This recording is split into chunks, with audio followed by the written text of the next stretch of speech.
The wind howled over the barren plains of Dry Creek, slicing through the silence like a cry from the heavens. Snowflakes drifted across the endless stretch of frozen earth, landing on the cracked wooden fence that had seen better years. The ranches were quiet, their chimneys long gone cold, and the cattle had been sold, traded or buried under the ruthless winter that took everything from those who had little to begin with. In a tattered farmhouse at the edge of town, a widow named Clara Mayfield stood by the doorway, staring into the white nothingness. Her thin shawl barely covered her bony shoulders, and her hands trembled as she clutched a half-empty tin cup of broth, the last she had for her 2 children. Her daughter Ella, just 7 years old, sat on the floor beside a small iron stove that hadn't burned in 2 days, rocking a worn-out teddy bear. Beside her was Tommy, 10 quiet, his eyes hollow, his lips cracked from the cold. Clara whispered, "It's okay, babies. Mama's got you."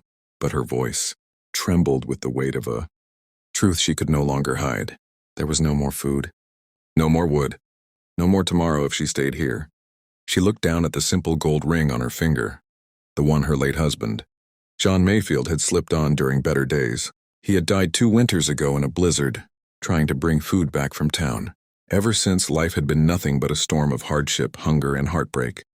That morning, Clara made a decision no mother should ever have to make. She wrapped her children in every piece of fabric she could find, kissed their foreheads, and whispered a prayer that broke her soul in 2. She took one last look around the house, the broken chairs, the empty shelves, the ghost of laughter that once filled these walls, and stepped out into the snow. The road to Black Ridge Ranch was long and merciless. Every step bit into her feet through her worn-out boots. Her breath came in shallow bursts as the cold gnawed at her skin. She held Tommy's hand in one, Ella's in the other, her body trembling but her will unbroken. By the time they reached the ranch gate, dusk had begun to fall. The wind was rising and snowflakes danced like shards of glass in the air. Black Ridge Ranch was a world apart, acres of fenced land, cattle barns and smoke curling from a grand stone chimney. It belonged to Rhett Lawson, a man known in the county as both feared and respected. He was rich, powerful, and rugged as the land he ruled, but he had a heart scarred by loss. His wife had died years ago, and since then, he had lived alone in silence, his soul colder than the mountains. Clara hesitated at the gate, clutching her children close. Then she saw a tall figure emerging from the barn, his coat dark against the snow, his stride steady. It was Rhett. He stopped when he saw her, a woman trembling in rags, her children shivering beside her. His sharp eyes softened just a little.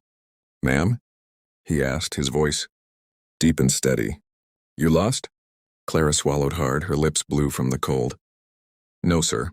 I came here because I got nowhere else to go." Her voice cracked, breaking like the ice beneath her feet. "My children, they're hungry. Please take them. Give them work, feed them. I don't care what happens to me, just save them." The rancher's brow furrowed. He looked from the little girl clutching a bear to the boy trying not to cry. Then his gaze landed back on Clara. "Take them?" he echoed, disbelief and something else flickering in his eyes. "You're asking me to take your own flesh and blood?" Tears spilled down her face. "They deserve to live."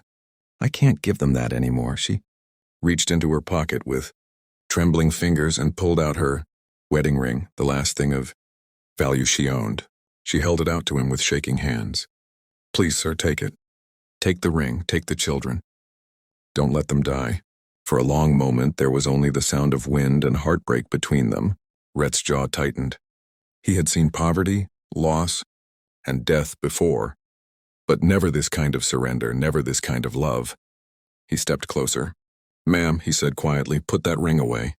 Clara looked up, confused. Rhett took off his hat, letting the snow settle on his dark hair. "If I'm taking anyone," he said slowly, his voice like thunder before the rain, "I'm taking all of you." Clara's eyes widened. "What?" He nodded toward the farmhouse behind him. "You and those young ones. You'll stay here. There's food, warmth, and work to be done. I ain't letting a mother freeze out here in the dirt." Clara shook her head, tears streaming. "I can't let you do that. I've got nothing to give."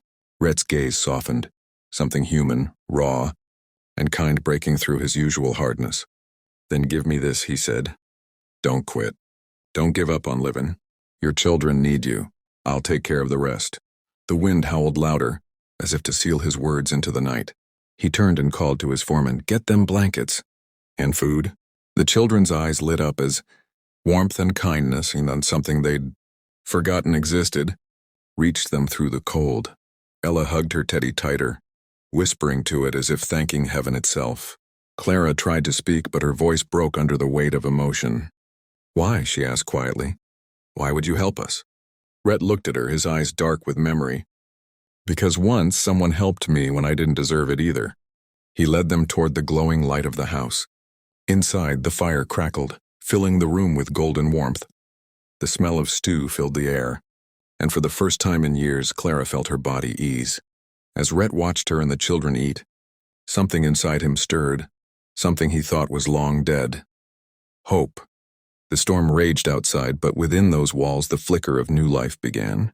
Clara looked at him across the firelight, the man who had saved her and her children, and for the first time in a long while, whispered a silent prayer of gratitude. And Rhett, staring into the flames, knew that maybe, just maybe, this broken widow and her children were the answer to a loneliness he'd carried for too long.